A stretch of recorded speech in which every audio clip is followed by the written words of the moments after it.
não pode receber, porque não o vê, nem o conhece. Mas vós o conheceis, porque habita convosco e estará em vós. Senhor Deus, precisamos ouvir a Tua voz nessa noite. Fala conosco, Senhor, que à medida em que a Tua palavra for pregada, exposta, que o Senhor venha de encontro ao nosso coração essa noite, nos trazendo edificação, consolação e exortação. Fala conosco, ó Deus, é o que eu te peço em nome de Jesus. A igreja que concorda diz amém. Queridos irmãos e irmãs, servos em Cristo do Senhor, jovens, obreiros, Igreja de Cristo, o evangelista Mateus, no capítulo de número 4, versículo 23 de seu livro, declara dizendo que o Senhor Jesus percorria toda a Galileia,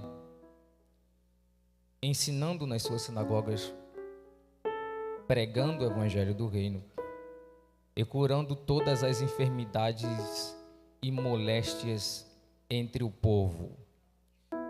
Nesta declaração, Mateus revela-nos as três marcas do ministério de Jesus: ensinamento, pregação e milagres.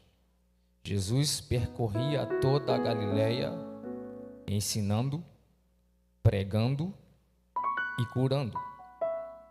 Ao falar da pregação de Jesus, quando Mateus utiliza a frase pregando o evangelho do reino, ele deixa claro que o reino era o tema principal da pregação de Jesus. Sim, o reino de Deus é o tema mais recorrente na pregação e nos ensinamentos de Jesus registrados por Mateus. Ao lermos o evangelho, veremos em diferentes ocasiões Mateus ou o próprio Jesus nos seus ensinamentos e pregações dando ênfase ao reino. Podemos notar, por exemplo, no capítulo 4, versículo 17 de Mateus, quando o Senhor Jesus começa a pregar o evangelho, ele inicia apresentando, alertando a chegada do reino. E ele chama a atenção do povo dizendo: arrependei-vos e convertei-vos, porque o reino de Deus está próximo. No capítulo 5, versículo 1 ao 16, Mateus registra o sermão da bem-aventurança, o sermão de Jesus. E nesse sermão o Senhor Jesus dá ênfase à ética do reino. No capítulo 6, no versículo 33 de Mateus, o Senhor Jesus nos exorta a priorizarmos o reino, de maneira que ele utiliza as seguintes palavras dizendo: buscai primeiramente o reino de Deus, e as demais coisas vos serão acrescentadas. No capítulo 7, versículo 21, ainda de Mateus, o Senhor Jesus vai discorrer sobre a entrada do reino, deixando claro que essa entrada é exclusiva dos servos de Deus. E os servos de Deus não são aqueles que simplesmente se identificam dizendo Senhor, Senhor, mas são aqueles que fazem a vontade do Pai que está nos céus. No capítulo 16, no versículo de número 19, Jesus faz a promessa de que entregará na mão da igreja, representada ali por Pedro, as chaves do reino, deixando claro que no reino a igreja de Deus tem autoridade. Ao lermos os evangelhos sinóticos, Mateus, Marcos e Lucas, perceberemos que esses evangelhos dão ênfase a 40 citações de parábolas de Jesus, ou seja, 40 parábolas citadas por Jesus. Dessas 40 parábolas, 7 parábolas foram registradas por Mateus no capítulo de número 13, fazendo referência direta ao reino. Essas 7 parábolas podem ser divididas em 4 sessões. Na primeira sessão, Jesus vai discorrer sobre a parábola do semeador e a parábola do joio e do trigo, para retratar a propagação do reino. Na segunda sessão, Jesus vai falar sobre a parábola do fermento e do grão de mostarda, para dar ênfase ao crescimento gradativo do reino. Na terceira sessão, Jesus vai falar sobre a parábola da pérola e do tesouro escondido, para dar ênfase ao valor do reino. Na quarta e última sessão, Jesus vai falar sobre a parábola da rede lançada ao mar, para dar ênfase à consumação, ao aspecto futurístico, escatológico do reino. Como nós podemos observar, senhoras e senhores, o reino de Deus é sim o tema principal nas pregações e ensinamentos de Jesus. O Novo Testamento utiliza cerca de 144 vezes a palavra grega basileia para reino, que designa a ideia de domínio, governo, regência. O que entendemos com isso é que o reino de Deus, à luz do Novo Testamento, não se define por um espaço geográfico. O reino de Deus não é um lugar. O reino de Deus não é os céus, embora seja dos céus. O reino de Deus não é a igreja, embora a igreja faça parte do reino. O reino de Deus é o domínio de Deus, é o governo de Deus, é a regência de Deus. No capítulo 17 do Evangelho escrito por Lucas, versículo 20, o Senhor Jesus é questionado pelos fariseus sobre quando haveria de vir o reino. E ele responde dizendo que o reino de Deus não vem com aparência externa. A palavra grega que Lucas utiliza para aparência externa é a palavra paratereses, que literalmente significa aparato observável. O que Jesus está nos revelando à luz do Novo Testamento, ou o Novo Testamento nos revela à luz das palavras de Jesus, é que o reino de Deus deve ser visto dentro de duas perspectivas: a perspectiva do presente e a perspectiva do futuro. O reino de Deus, na perspectiva do presente, é um reino invisível. Ele está aqui, mas nós não o vemos. Na perspectiva do futuro, futurística, será um reino visível quando ele vier nas nuvens dos céus. Então Jesus, falando do reino na perspectiva do presente, ele diz: esse reino é invisível, ele já veio. Versículo 21, ele diz: ele está dentro de vós. Mas como ele não é visível, não podereis dizer ei-lo aqui ou ei-lo ali, porque ele está dentro de vós. O que Jesus dá ênfase é que, tratando-se da perspectiva do presente, o reino de Deus não se define por um ambiente, pelo lugar. A manifestação do reino está associada à manifestação do rei. Ou seja, aonde estiver o rei, ali também estará o seu reino. Aleluia. Ora, irmãos, logo entendemos que o reino de Deus novamente não se define por um espaço geográfico, por um ambiente, mas pela presença do rei no ambiente. Existem ambientes que têm a aparência de reino, têm a formalidade de um reino, tem a suntuosidade de um reino, mas não é reino, porque o rei não está lá. Em contrapartida, há ambientes, inclusive templos, congregações, que devido à sua simplicidade, não tem aparência de reino, não tem a grandeza de um reino, não tem a suntuosidade de um reino, não tem a formalidade de um reino, mas é reino. Por quê? Porque a presença do rei está lá. Eu tenho a certeza nessa noite de que estou diante do reino de Deus aqui. Por quê? Porque o rei já está presente em nosso meio. Quantos concordam nessa noite? À luz da história secular e da história bíblica, podemos definir o reino de Deus, ou o reino, observando alguns elementos que o compõem. Eu quero chamar a sua atenção para isso. O primeiro elemento que compõe um reino é o rei. Todo reino, para ser reino, precisa de um rei. Ora, irmãos, Se Deus tem um reino, quem é o rei deste reino? Salmo 99, verso 1. Salmo 99, verso 1. O salmista Davi declara dizendo: o Senhor reina. Tremam os povos. Ele está sentado entre os querubins. Comova-se a terra.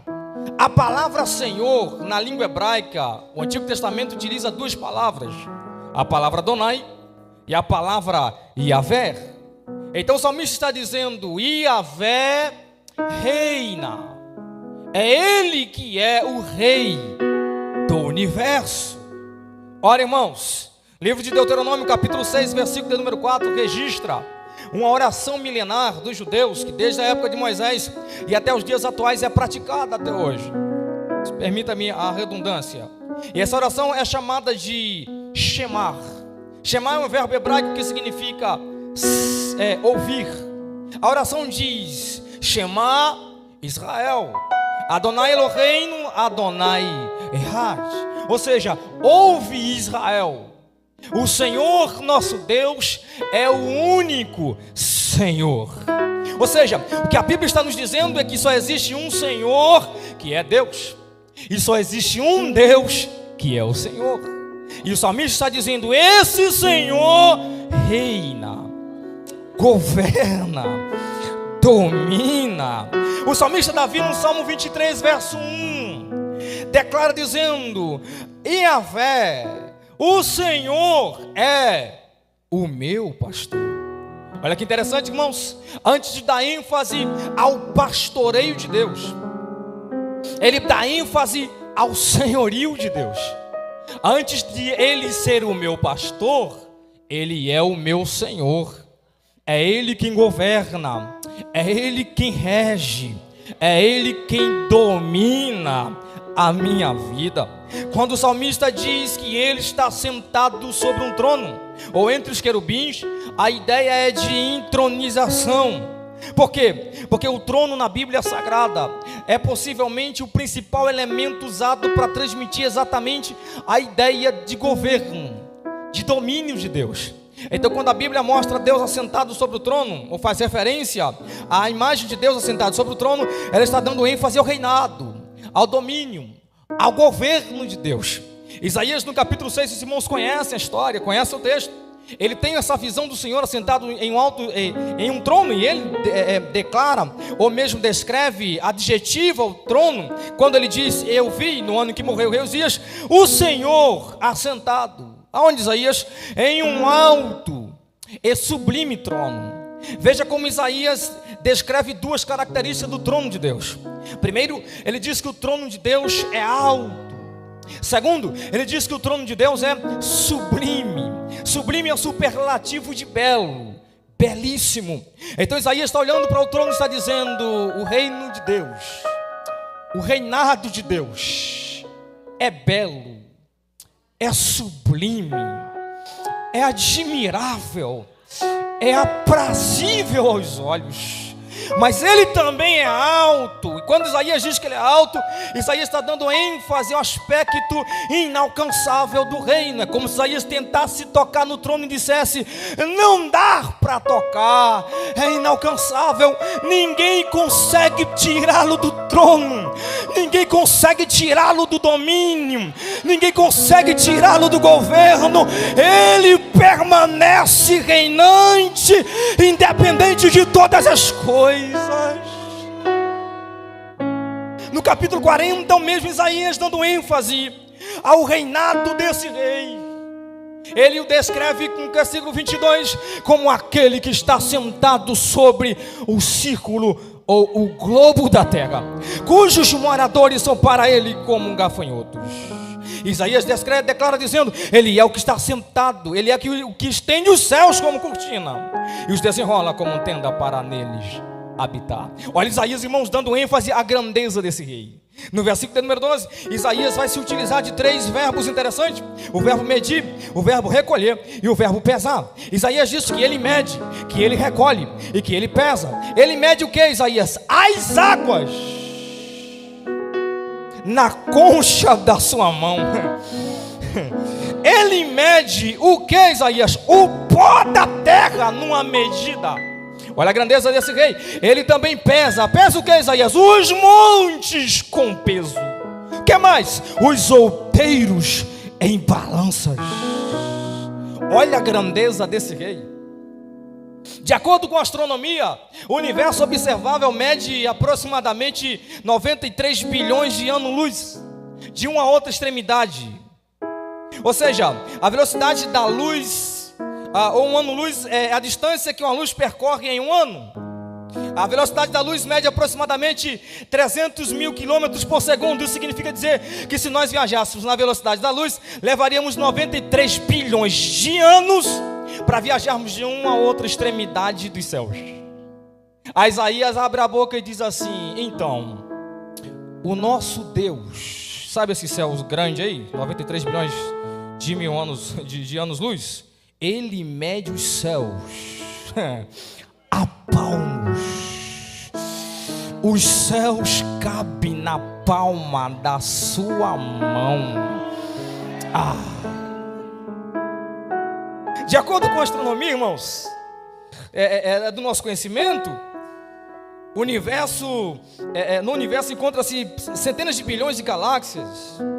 Cada galáxia é centenas de bilhões de estrelas. Na nossa galáxia, estima-se, na Via Láctea, que existem entre 200 a 400 bilhões de estrelas.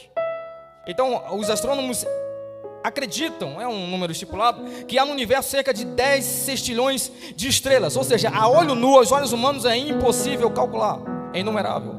A Isaías diz, no versículo 26, primeiro, foi ele quem fez sair os exércitos dela. Segundo, ele as chama todas pelos seus nomes. E detalhe, como ele é grande em poder, nenhuma delas faltará. Ou seja, todas elas têm que prestar continência diante do Criador. Agora imagina o teu problema, irmão, na mão dele. Imagina o tamanho do teu problema, não é nada. O nosso rei é grandioso, reina sobre o universo, e ele governa sobre todas as coisas. Quantos podem glorificar a esse rei?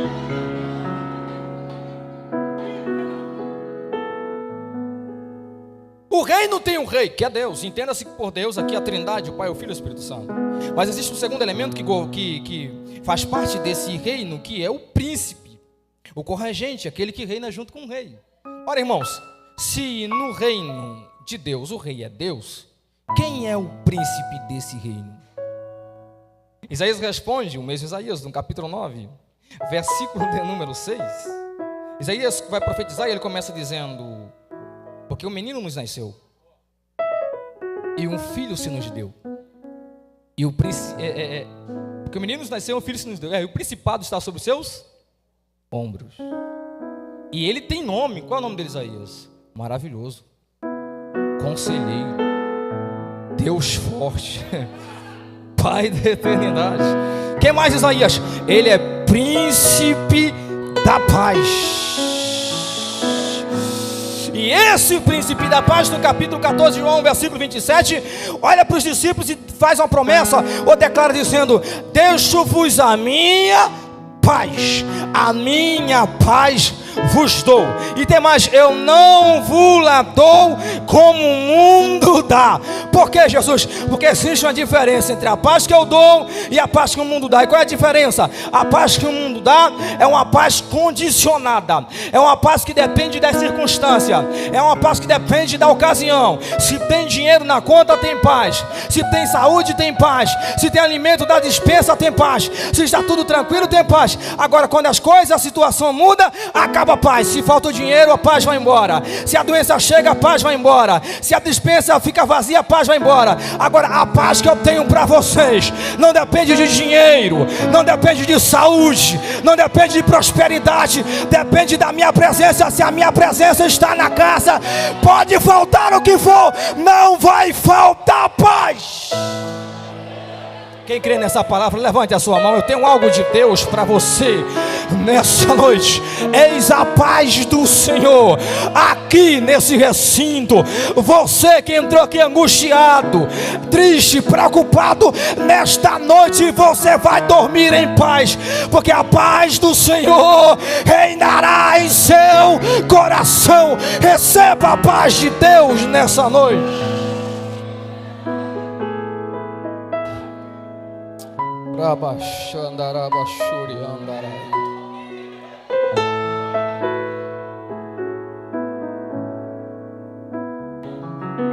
Primeiro, o reino é composto pelo rei.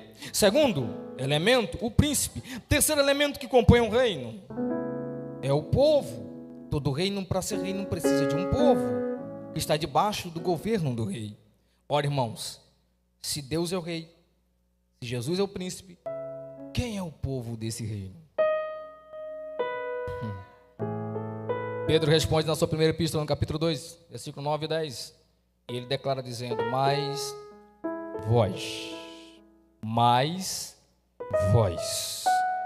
sois o que, Pedro? A geração eleita, o sacerdócio real, a nação santa. O que mais, Pedro? O povo adquirido. Adquirido para quê? Para que ele nos adquiriu, Pedro? Para que anuncieis as virtudes daquele que vos chamou das trevas para a sua maravilhosa luz. Versículo 10. Vós que em outro tempo passado não eres povo, mas agora, presente, sois povo de Deus. Quem faz parte desse povo? Quem faz parte? Aleluia! Sim, irmãos. Existe um quarto elemento, e esse quarto elemento é o regime de governo, a maneira pelo qual o rei exerce o seu governo sobre o povo.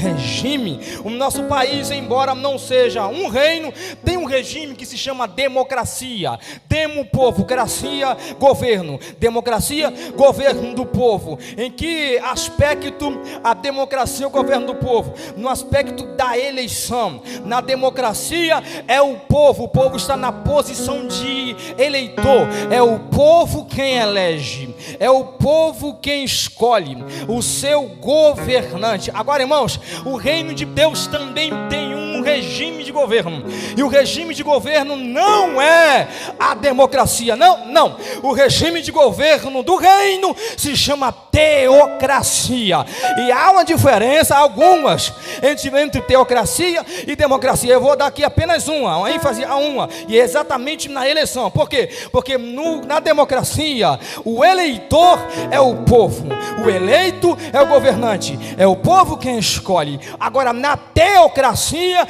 a posição se inverte. Na teocracia o eleitor é quem é o governante e o povo é quem é o eleito. Ou seja, na democracia é o povo quem escolhe o seu governante. Na teocracia é o governante quem escolhe o seu povo. É por isso que no capítulo 15 de João, versículo 16, Jesus diz: não me escolhestes vós a mim, mas eu vos escolhi a vós. E o que mais? Vos nomei. Para que, Jesus? Para que vades,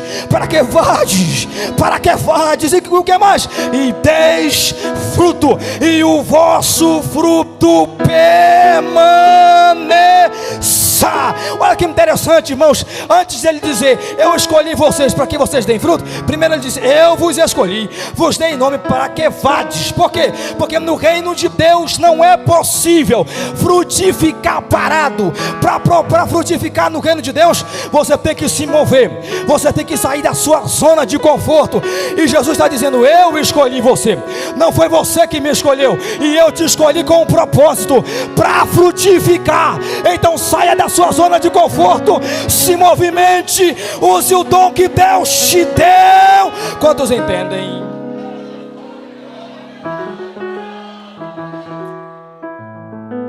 Ora abaixo, eu sinto a presença de Deus aqui, irmão. Quem sente? Aleluia. Você pode levantar a sua mão lá no alto por alguns minutos agora, por favor. Só os eleitos, só os escolhidos. Levante a sua mão aí. Aleluia, segura lá no alto. Isso. Ó Deus, eu sinto a presença poderosa do Altíssimo dentro dessa casa. Segura aí. Nós somos povo eleitos, escolhidos.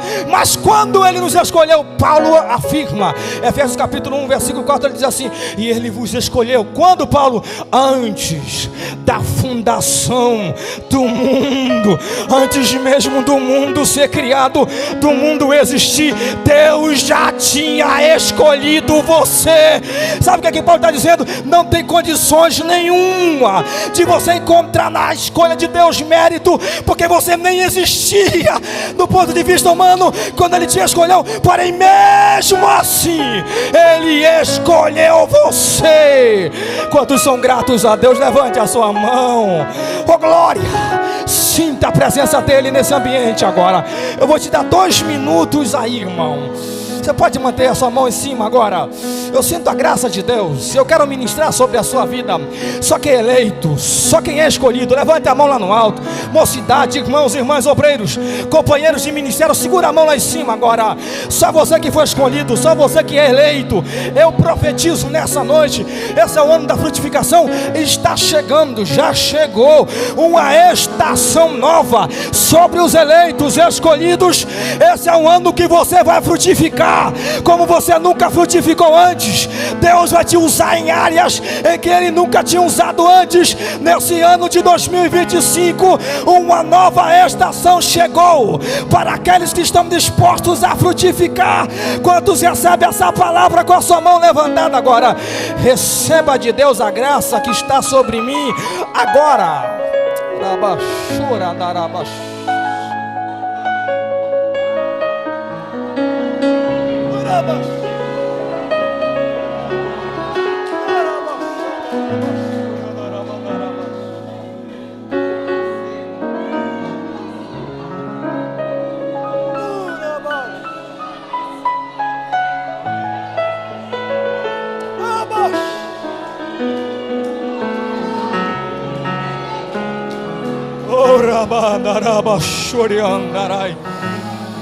Há uma guerra no mundo espiritual, irmão. E eu vejo, eu entendo que Deus já está guerreando em nosso favor nessa noite. Enquanto você adora, cadeias estão sendo quebradas essa noite. Enquanto você adora, enfermidades estão sendo curadas essa noite. Enquanto você adora, Deus está desfazendo projetos satânicos essa noite. Enquanto você adora, Deus está mudando o cativeiro de alguém. Só quem entende. Quem pode adorar, levante a sua mão. Quem pode adorar, quem pode adorar, quem pode adorar. Só quem veio adorar nessa noite, só quem veio. Levante aí, oh glória. Receba jovem, receba moça, receba varão, receba de Deus essa noite. Hoje, esse ano você vai sair da sua... O Espírito de Deus vai te incomodar. O Espírito de Deus vai te incomodar. Você vai orar mais, você vai pregar mais, você vai aconselhar mais, você vai fazer mais da obra, você vai frutificar.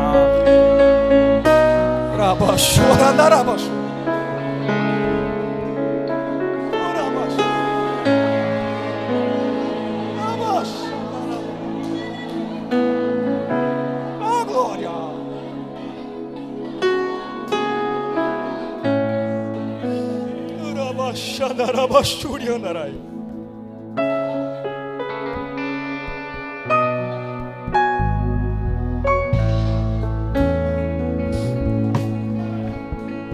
Último elemento, encerro.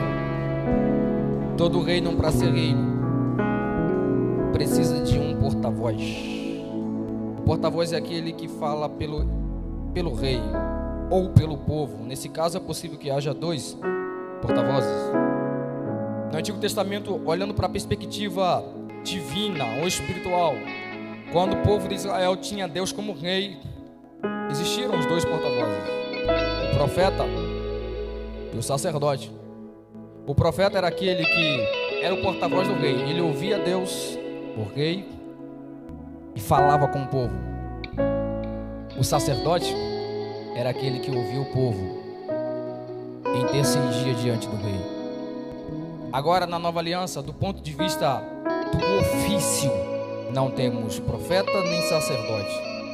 Temos agora um porta-voz que exerce a dupla função. Ele é porta-voz do rei e ele é porta-voz do povo. E esse porta-voz tem um nome: Espírito Santo. Aleluia. Primeiro, ele é o porta-voz do rei. Por quê? Porque ele quem revela ao povo, à igreja, a vontade do rei. É ele quem inspirou os escritores para escreverem a Bíblia Sagrada. É ele quem usa o pregador. É ele quem usa o pastor. É ele quem usa seus filhos por meio dos dons espirituais. É ele quem fala conosco. Capítulo 16 de João, versículo de número... Capítulo 14, versículo 26, Jesus diz: mas aquele Consolador, o Espírito Santo, que o Pai enviará em meu nome, já enviou, esse vos ensinará todas as coisas e vos fará lembrar de tudo quanto vos tenho dito. Ou seja, ele é o porta-voz do rei. Mas também, irmãos, ele é o porta-voz do povo. É ele quem fala ao rei em favor do povo. E é Paulo quem declara isso na Epístola aos Romanos, capítulo 8, versículo 26, ele diz assim: e da mesma maneira, também, o Espírito ajuda as nossas fraquezas. Por que, Paulo? Porque, vamos falar a verdade, não sabemos o que havemos de pedir como convém. Então nós sabemos orar, Paulo? Não. Mas por que a nossa oração é ouvida, Paulo? Porque o mesmo Espírito intercede por nós com gemidos inexprimíveis. Aleluia. O porta-voz do povo. E Paulo está dizendo aqui diante do rei, nós temos um representante. O Espírito Santo fala por nós, geme por nós, chora por nós. Aleluia. E é ele quem fala por meio ou por nós. É nessa noite, em todo momento. O texto que nós lemos, eu concluo, Jesus diz: olha, vocês não ficarão sozinhos. Eu vou subir ao Pai. Eu não deixarei vocês órfãos. Por quê? Eu enviarei substituto. Com todo respeito, o substituto não é o Papa, não é o pastor, não é o bispo. Por quê?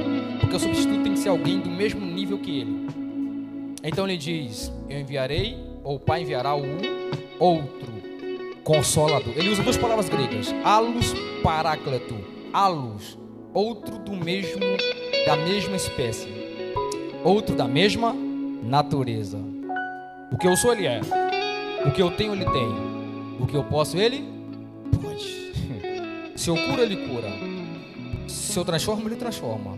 Se eu consolo, ele consola. E ele é o paráclito, que pode ser traduzido como consolador, ajudador, auxiliador. É o Espírito Santo. E olha a promessa, Jesus falando para os discípulos, contexto imediato: vocês os conhecem porque ele habita entre vós. Ele está no meio de vocês.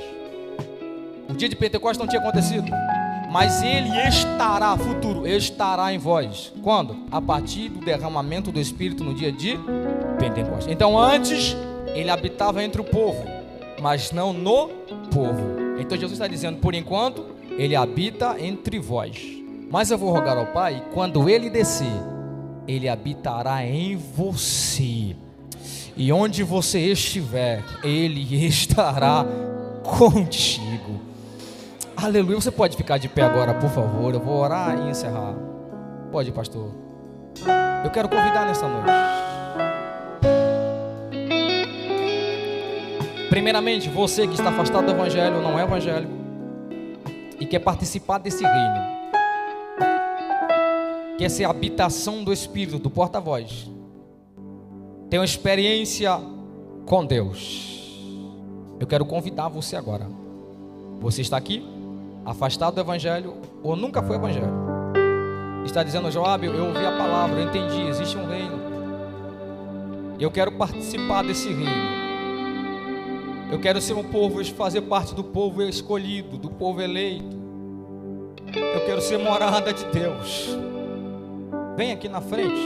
Você que não é evangélico, está afastado. Deus está te dando mais uma oportunidade. Não resista hoje à voz de Deus.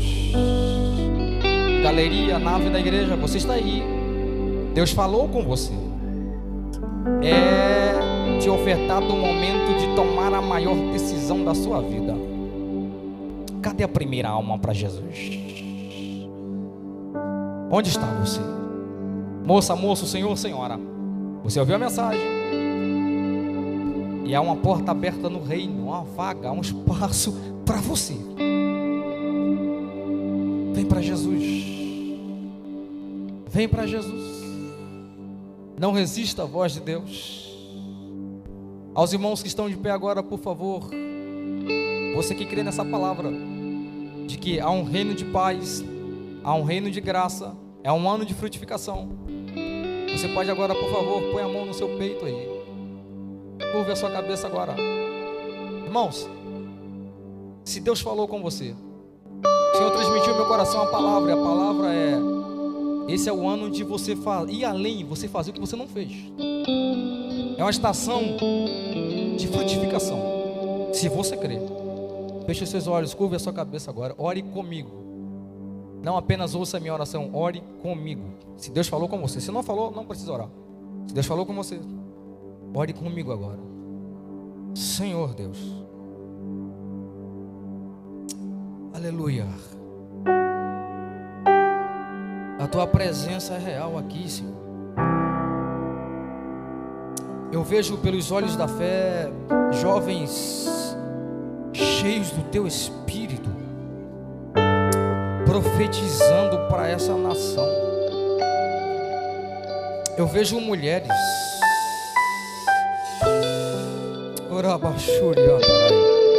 nesse ano de 2025 ministrando com mais ousadia, com mais autoridade, Senhor. Eu vejo varões obreiros entrando em um nível de intimidade, numa sede pelo jejum, numa sede pela oração, Senhor. Ah, se isso é verdade, confirma em seus corações essa noite. Ah, Senhor, onde houver agora um homem, uma mulher, um jovem, uma moça que está entendendo a palavra, que está dizendo: Deus eu quero, Deus eu desejo, eu quero frutificar, eu quero ser cheio. Toca nele agora. Derrama a tua graça sobre ele agora. Derrama a tua graça sobre ela agora. Gera um despertamento agora. Gera uma inquietação para buscar mais a tua presença agora. Eu profetizo sobre essa congregação, Senhor, o ministério de Madureira em Angra dos Reis. Jesus, eu profetizo, Senhor, que o Senhor levantará dessa congregação homens e mulheres que serão referências, que vão me inspirar, que vão influenciar outros jovens, outras mulheres, outros obreiros, em nome de Jesus. Que a tua graça, Senhor, que o desejo da frutificação cresça, prospere, avance, e que o teu Espírito, ó Deus, encontre vazão na vida dos teus filhos a partir dessa noite. Só você que crê, receba agora. Só você que crê, receba agora. Só você que crê, receba agora. Receba o abraço do Espírito, receba a graça do Espírito, receba a cura do Espírito, receba o calor do Espírito, receba a unção do Espírito, em nome de Jesus. Espírito Santo,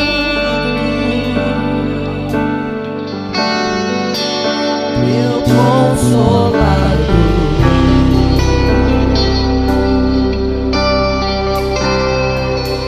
Espírito Santo,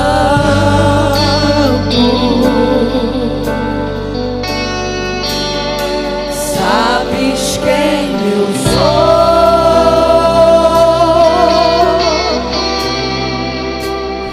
e mesmo assim se importa comigo.